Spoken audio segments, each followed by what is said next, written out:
नमस्कार दोस्तों, मैं आपको अपना जोगिंदर चौहान स्वागत करता हूं एक बार फिर आपके अपने यूट्यूब चैनल जिसका नाम है पावर प्लांट ज्ञानी।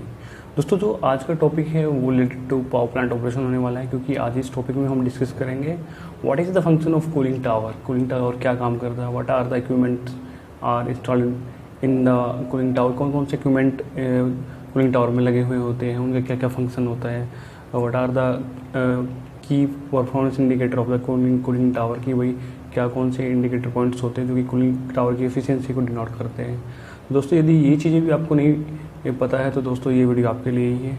दोस्तों, इस वीडियो को लास्ट तक देखिएगा। यदि आपने पहले कभी कूलिंग टावर के बारे में नहीं जाना है तो इस वीडियो को आप अंत तक देखिएगा, क्योंकि इस वीडियो में मैंने तो नहीं, क्योंकि एक हमारे जो सपोर्टिंग टीम के जो मेंबर हैं उसने ये एक पीपीटी के दौरान ये एक टॉपिक तैयार किया है, तो उसने ये सारी बातें इस टॉपिक में कवर की है। तो दोस्तों, मैं आपसे रिक्वेस्ट करना चाहूँगा इस वीडियो को लास्ट तक देखिए ताकि आप पूरी तरीके से इस वीडियो को बेनिफिट उठा सके। दोस्तों, चलो लेट्स एंजॉय द वीडियो। यदि ड्यूरिंग द वीडियो आपका कोई क्वेश्चन हो तो प्लीज़ मैं आपसे रिक्वेस्ट करना चाहूँगा, प्लीज़ कमेंट बॉक्स में अपना क्वेश्चन पूछना मत भूलिएगा, हम उसका रिप्लाई आपको एज सुन एज पॉसिबल देंगे। तो दोस्तों, चलो वीडियो एंजॉय करते हैं। Let's enjoy the video.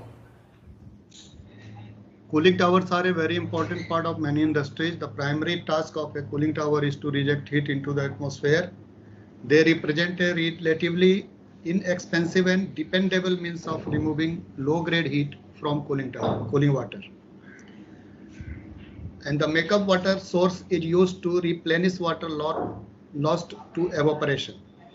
Hot water from heat exchanger is sent to the cooling tower, and the water exits the cooling tower and is sent back to the heat exchanger or to other unit for further cooling.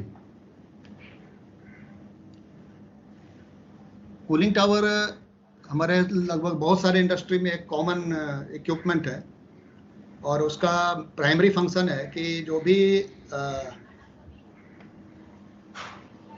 Water का जो heat है उसको atmosphere में वो transfer करता है, और ये बहुत ही इनएक्सपेंसिव होता है, ज़्यादा इसमें खर्चे भी नहीं होते हैं, और बहुत ही भरोसेमंद लो ग्रेड हीट को रिमूव करने का एक बहुत बढ़िया साधन है। और मेकअप वाटर सोर्स का जो एक इसमें यूज होता है, जो भी हमारे एवोपरेशन लॉस होते हैं उसको फुलफिल करने के लिए हम इसमें मेकअप वाटर का भी यूज करते हैं। उसका क्वांटिटी डिसाइड होता है अलग से। हमारे बहुत सारे प्लांट में खास करके press machines and some heat exchanger of paint soap also use the cooling tower water, and chiller unit also use the cooling tower water.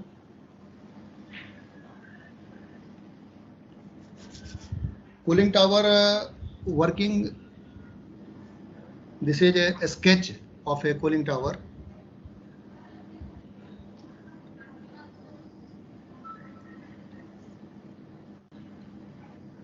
Cooling tower water cooled by air, and after cooling that water sent to the plant heat exchanger and again return back to the cooling tower in hot condition.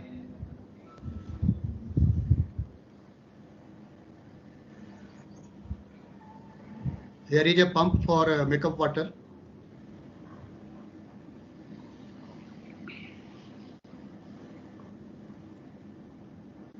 Types of cooling tower.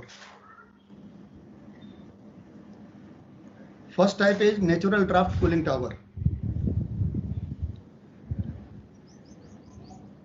This is a very large size of cooling tower made of concrete like tower.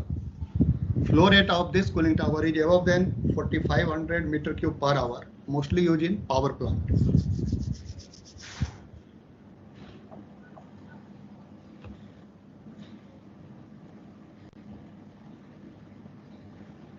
And second type, mechanical draft cooling tower, and this mechanical draft cooling tower is divided into two types.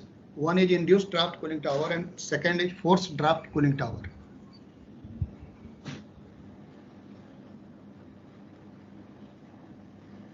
Mechanical cooling tower having two types.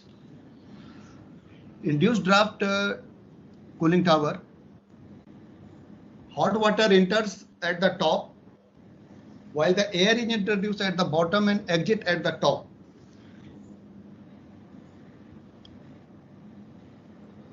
यानी हमारे ऊपर से water जो है cooling tower में गिरेगा और air जो है वो नीचे से आएगा, साइड वाइज से या नीचे से, और उसको ऊपर की ओर लेके जाएगा। तो इसी एयर के मूवमेंट के बेस पे it is divided into further two types, counter flow induced draft and cross flow induced draft. And second part is forced draft cooling tower. Forced draft design, hot water enters at the top, and while the air is introduced at the side and exit at the top, it is only counter flow type. And both forced and induced draft fans are used. Induced draft में fan जो होगा वो top पे होता है और forced draft में जो फैन होता है वो साइड में होता है।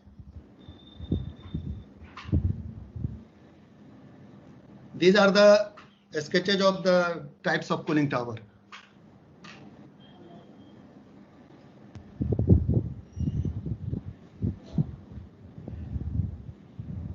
This is forced draft counter cooling tower, and in Wills India this type of cooling tower is used.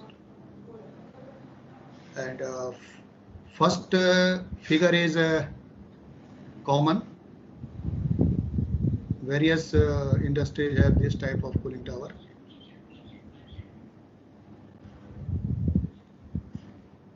Last sketch is natural draft cooling tower, made up of very high by concrete. Okay, proceed further. Anjani ji, next. Parts of cooling tower. First is frame and casing. Most towers have structural frames that support the exterior enclosures, that is casing, motors, fans, and other components. Second is fill. Most towers employ fills made of plastic or wood to facilitate heat transfer by maximizing water and air contact. Fill can be two types.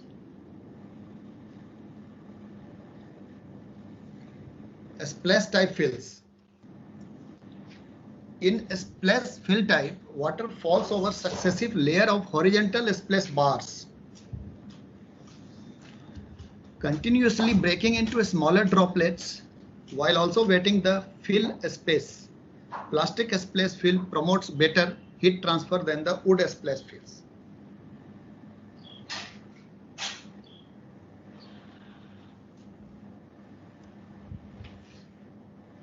Film type fill. Film fill consists of thin, closely spaced plastic surface over which the water is spread, forming a thin film in contact with the air. These surfaces may be flat, corrugated, honeycombed, or other patterns. The film type of fill is the more efficient and provides same heat transfer in a smaller volume than the splash fill. Film type का जो हमारा fill होता है उसमें plastic के surface होते हैं जिसके ऊपर वाटर स्प्रेड करता है और उस प्लास्टिक सरफेस पे एक फिल्म का फॉर्मेशन करता है। उससे हमारा हीट ट्रांसफर बेटर होता है। और ये जो फिल्स होते हैं उसमें कई तरह के शेप होंगे, फ्लैट, कोरुगेटेड, हनीकॉम्ड, और जो स्प्लैश फिल है उससे ये बेटर इफिशिएंट होता है and provide more heat transfer, that is इसका जो साइज होगा वो कम होगा।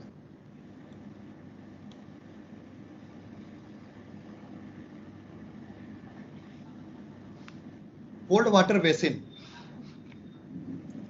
the cold water basin located at or near the bottom of the tower receives the cooled water that flows down through the tower and fill. The basin usually has a sump or low point for the cold water discharge connection. In many tower design, the cold water basin is beneath the entire fill.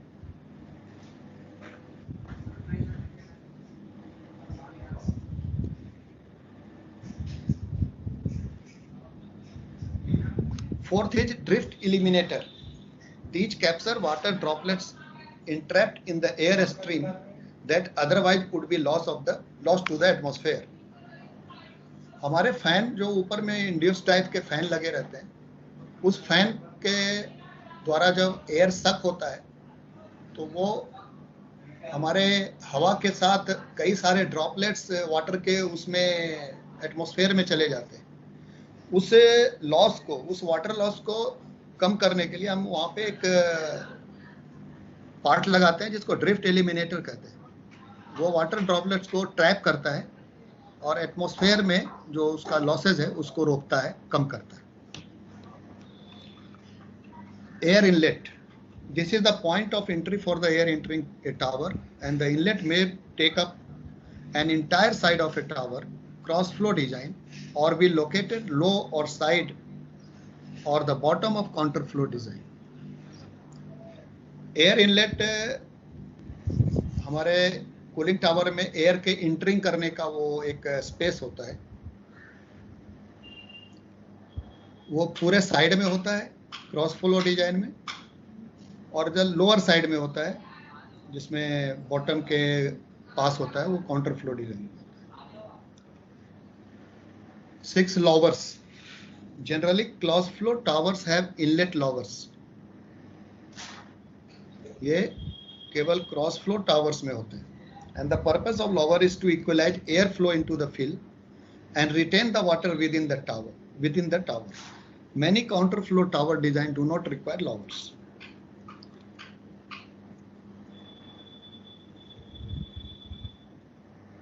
Nozzles. Nozzles provide the water sprays to wet the fill. Nozzle can either be fixed in place and have either round or a square spray pattern, or can be part of a rotating assembly as found in some circular cross-sectional towers.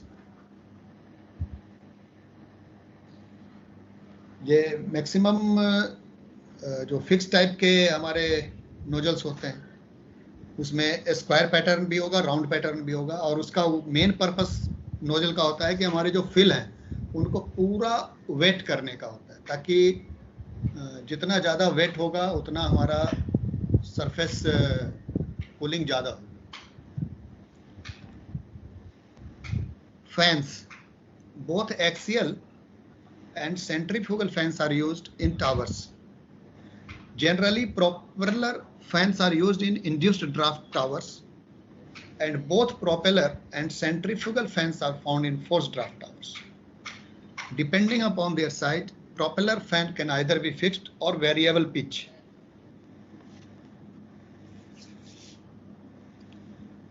हमारे दोनों type के जो induced fan draft और forced fan draft, दोनों type के जो हमारे cooling towers हैं उनमें जो फैन होते हैं वो प्रोपेलर टाइप के फैन यूज होते हैं हमारे इंड्यूस्ड ड्राफ्ट में, और सेंट्रीफ्यूगल या प्रोपेलर दोनों टाइप के यूज होते हैं फोर्स्ड ड्राफ्ट में। और फैन और कूलिंग टावर के साइज के अकॉर्डिंग उसका फॉर्मेशन जो होता है फिक्स टाइप का होता है या वेरिएबल पिच टाइप का होता है, यानी उसमें पिच को हम बदल सकते हैं फैन के पिच को। Common material of cooling tower parts: frame and casing mainly made up of wood, SS, galvanized steel and glass fibers. Lowers made up of PVC and glass fibers fill wood, PVC, polypropylene, cold water basin, wood, concrete and glass fibers. These are the material from which these parts of the cooling tower made up of.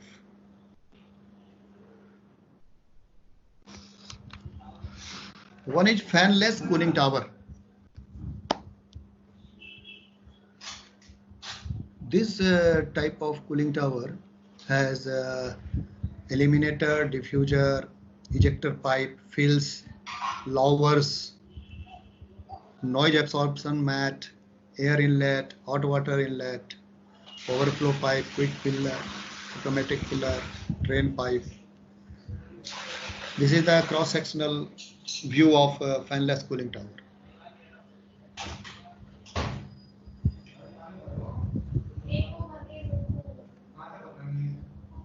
Fanless cooling tower basic theory. Fanless cooling tower takes advantage of the water pressure of the existing water circulation pump, forming a water screen with a specially designed ejection headers. इसमें हम उसी पानी को use करते हैं और उसको ejector के थ्रू, हमारे इजेक्टर के थ्रू उसको हम उसके दीवार पे गिराते हैं. As the water flows through the nozzle at high velocity, based on an ejector principle, and low pressure is created, which sucks the ambient cold air into the tower. High velocity पे nozzle के through जब हमारा वो water flow करता है तो low pressure create होता है. वेलोसिटी हाई होने से प्रेशर लो होता है और वो क्या करता है, एम्बियंट एयर जो है उसको सक करता है. And the kinetic energy of water entering the cooling tower is converted into the kinetic energy of the air by the use of specially designed ejector nozzles. Water pressure required in the jet ejector nozzle is minimum 0.5 bar. 0.5 बार से ऊपर ही रहना चाहिए, तभी हमारे वहां पे जो velocity हम अचीव करना है वो कर पाएंगे और हमारा कूलिंग टावर प्रॉपर वर्क कर पाएगा. The incoming air passes through the fills at the bottom while the ejector water falls on the fills, thus enabling a counter current heat exchange between water and air. Drift eliminators are provided to contain the drift losses.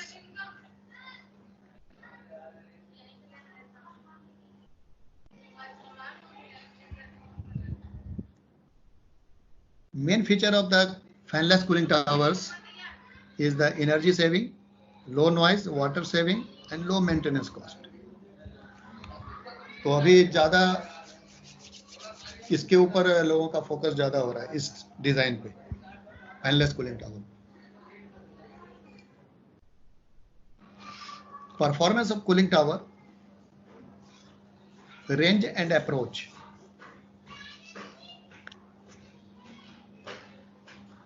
Hot water temperature and cold water temperature,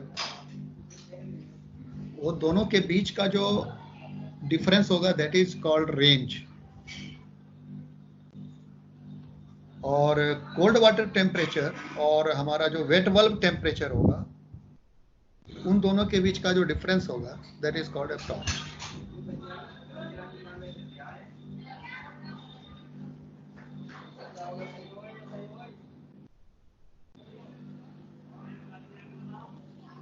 Range is the difference between the cooling tower water inlet and outlet temperature.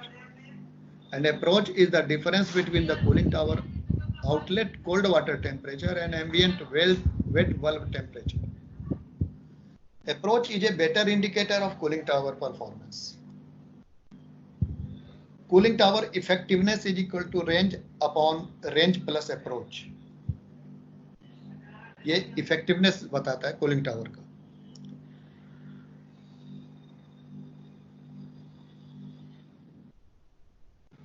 Approach versus cooling tower size. यानी जैसा हमारा cold water temperature और wait valve temperature का जो difference है, अगर वो जितना कम होगा हमारा कूलिंग टावर का साइज उतना ज़्यादा होगा। आप इस चार्ट को देखिए, look at this chart and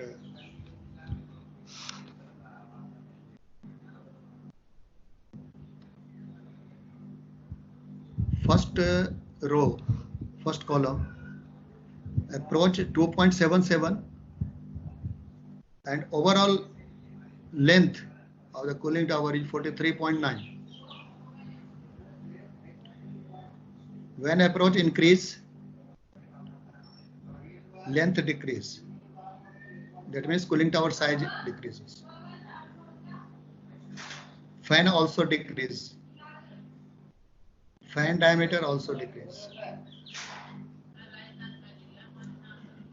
So approach is the main indicator of the cooling tower, from which its size depends.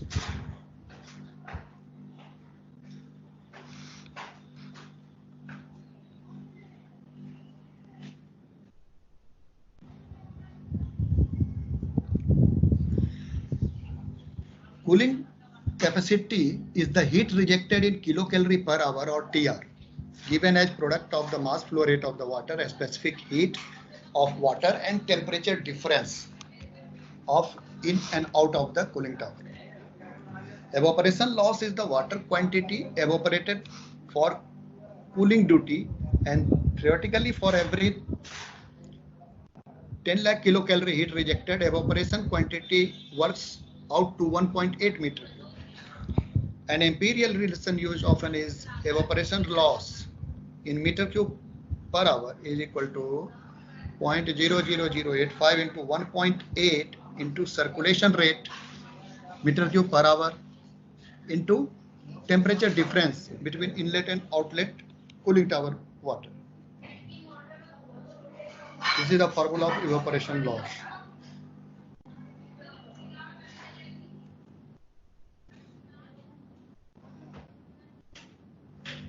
COC, cycle of concentration. COC is the ratio of dissolved solid in the circulating water to the dissolved solid in the makeup water. हमारे जो circulating water है उसका जो solids हैं, जितने dissolve solids हैं, और जो मेकअप वाटर में जो डिजॉल्व सॉलिड्स है, तो दोनों का जो रेशियो होगा that is COC. Blow-down losses depend upon cycle of concentration and the evaporation losses, and it is given in relation. Blow-down is equal to evaporation loss divided by COC minus 1.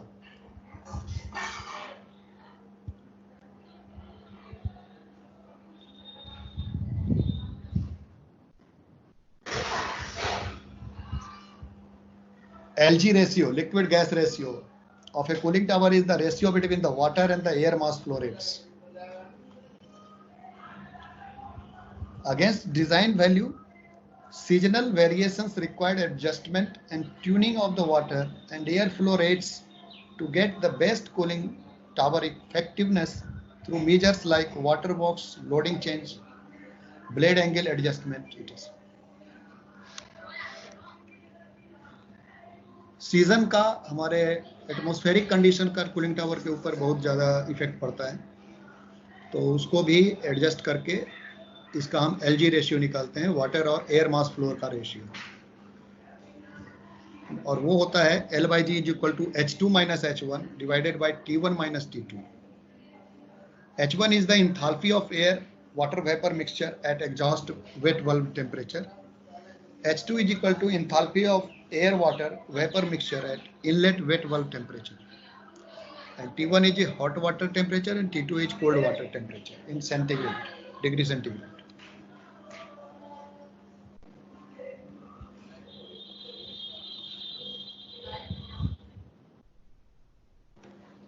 Factors that affect cooling tower size.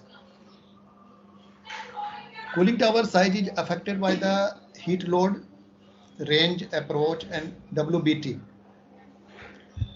When of these four quantities are held constant, tower size varies in the following manner. Directly with the heat load बड़ा होगा, cooling tower का size उसी के according बड़ा होगा. Inversely with the range जितना ज्यादा होगा उसके इनवर्सली उसका साइज डिपेंड करेगा. अप्रोच के भी इनवर्सली साइज डिपेंड करेगा, और जो इंटरिंग वेट बल्ब टेम्परेचर है उसके भी इनवर्सली साइज डिपेंड करेगा.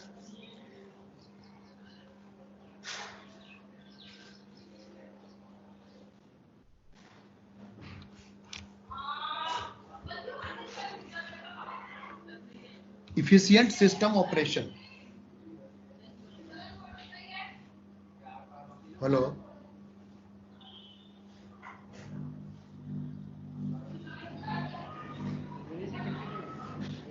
Okay.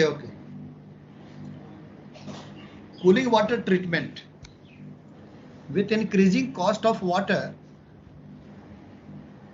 efforts to increase cycle of concentration will help to reduce makeup water requirement significantly.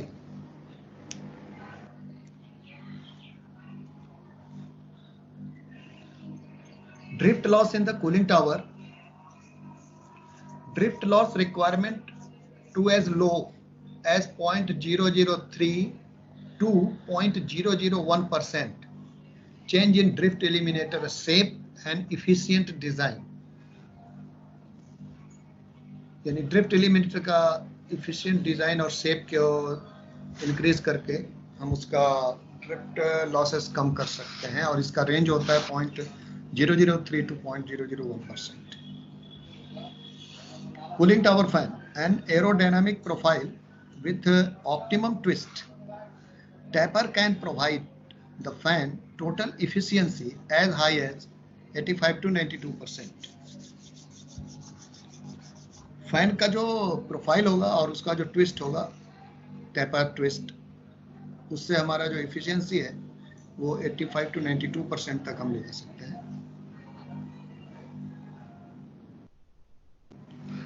Problem in cooling tower water system, water side problem. Usually the typical problem that any cooling tower system meets with are corrosion and or scale formation. And second is biological or microbiological fouling. Corrosion होगा, scale बनेगा, biological microbiological falling होगी.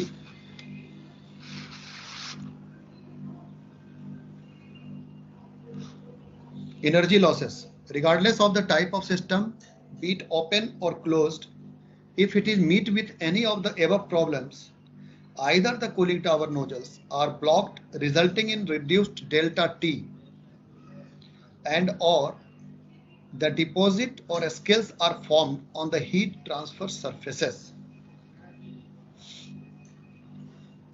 अगर हमारा ये corrosion है, scale formation है, biological microbiological falling हो रही है पाइपलाइन के अंदर, कूलिंग टावर के अंदर, तो हमारा जो एनर्जी का जो है कंजम्पशन वो बढ़ जाएगा और हमारा डेल्टा टी भी बढ़ जाएगा.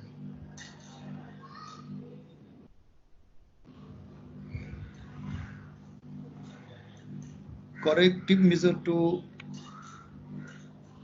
solution to the problems of water system problems. Online or offline chemical cleaning. Chemical cleaning होगी, उसमें डोजिंग करेंगे, केमिकल क्लीनिंग होगी. प्रिवेंटिव ट्रीटमेंट देंगे फॉलिंग को रोकने के लिए, स्केलिंग को रोकने के लिए. कोरोजन स्केल इनहिबिटर देंगे, उसको डोज करेंगे. डिस्प्रेसेंट करेंगे डिपॉजिट फॉर्मेशन के लिए. Side stream filter, biodispersant and biocides और क्लोरिनेशन, ये सब जो है ये वाटर के जो फॉलिंग की और स्केलिंग की प्रॉब्लम है वाटर से रिलेटेड, उसको इन सब मेथड से हम उसको सही कर सकते हैं, सॉल्व कर सकते हैं.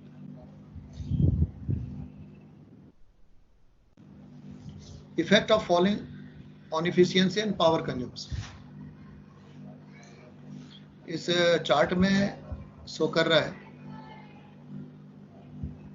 कि अगर क्लीन है और थिकनेस स्केल का डिपॉजिट का 0 है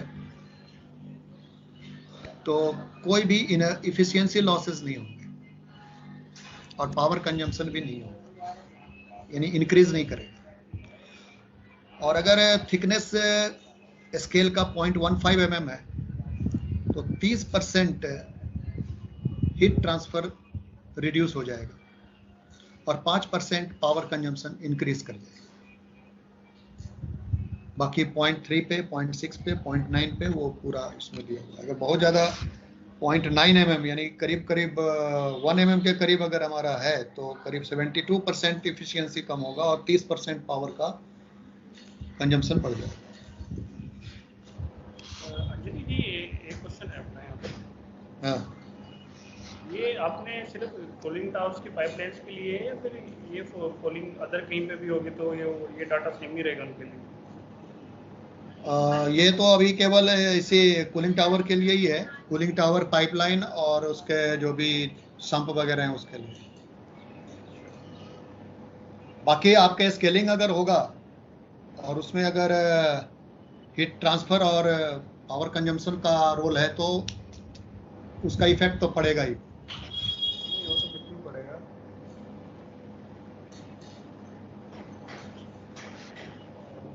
ठीक है अंजनी जी, कंटिन्यू करिए।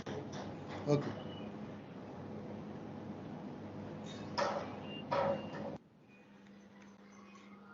One problem practically we can solve the energy audit observation at a cooling tower in a process industry as given below. Cooling water flow 3000 meter cube per hour. Cooling water in temperature 41. Cooling water out temperature 31. Wet bulb temperature 24. Find out range, approach, effectiveness, cooling tower capacity in kilocalorie per hour.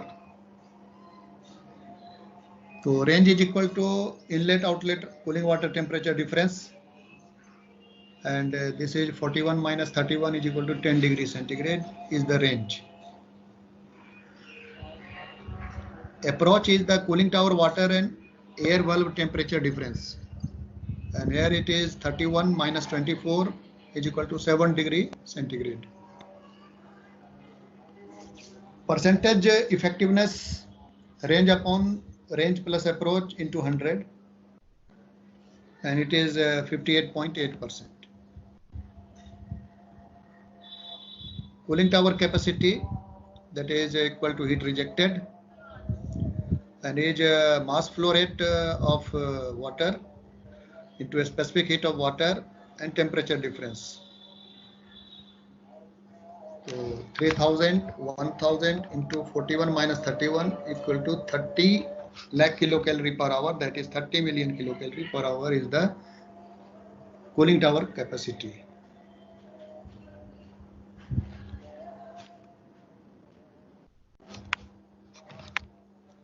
Okay. Thank you. Have you any query or question? Thank you Anjani ji. आप यहाँ पे एक step miss कर गए। हाँ, आपने cooling tower management वाला topic नहीं क्लियर किया इसमें।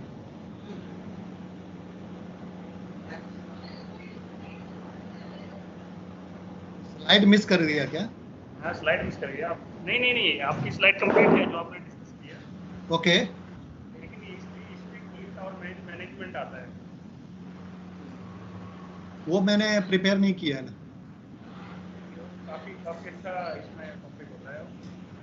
अंजनी जी, हाँ, अंजनी जी अच्छा है, इसको जरा मेल पे सर्कुलेट कर दोगे क्या? हाँ कर दूंगा। मेल पे सर्कुलेट कर दो। एक चीज कर ये दूंगा। पूछना था, ये जो डी स्केलिंग प्रोसेस के लिए क्या ब्लीचिंग पाउडर डाला जा सकता है क्या कूलिंग टावर में? जरा बताएंगे कोई लोग। क्लोरीनेशन और बाकी केमिकल डोजिंग होते हैं, एंटी स्केलेंट।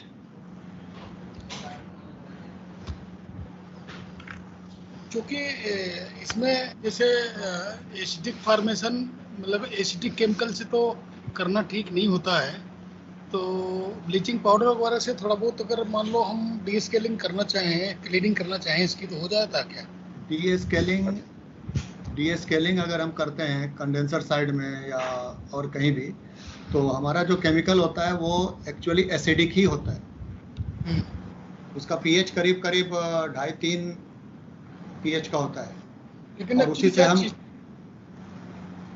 हाँ फिलर में एक्चुअली क्या कॉपर कॉयल होती है, तो थोड़ा वो डर होता है कि कॉपर कॉयल को एसिड डैमेज कर सकता है या हाँ, तो उसको 4 या 5 पीएच पे ले आके उसको कर सकते हैं। पांडे जी, जब।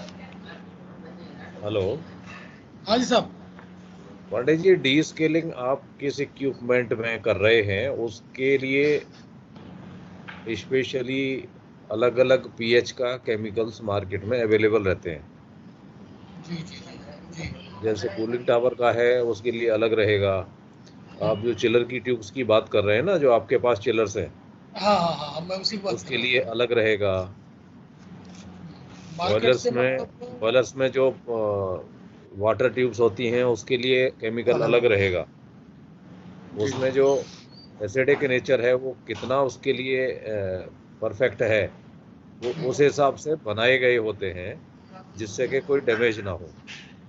उसका स्केल को हटाए ना कि मेटल को डैमेज करे। तो वो ऐसे जनरलाइज नहीं होता है। हाँ, वो स्पेशल केमिकल ही आते हैं उसके। हाँ, स्पेशल केमिकल और recommended by manufacturer. Thanks for watching this video. Don't forget to subscribe this channels, क्योंकि इस चैनल्स को आपको सब्सक्राइब कर लेना चाहिए, क्योंकि इस चैनल पर मैं पावर प्लांट ऑपरेशन और मेंटेनेंस से लेकर वीडियो बनाता रहता हूं, जो कि आपके आने वाले करियर ग्रोथ के लिए काफ़ी हेल्पफुल हो। यदि आपने अभी तक सब्सक्राइब नहीं किया तो प्लीज़ नीचे सब्सक्राइब बटन पर क्लिक करके इसको सब्सक्राइब कर लीजिए और बेल नोटिफिकेशन को दबाना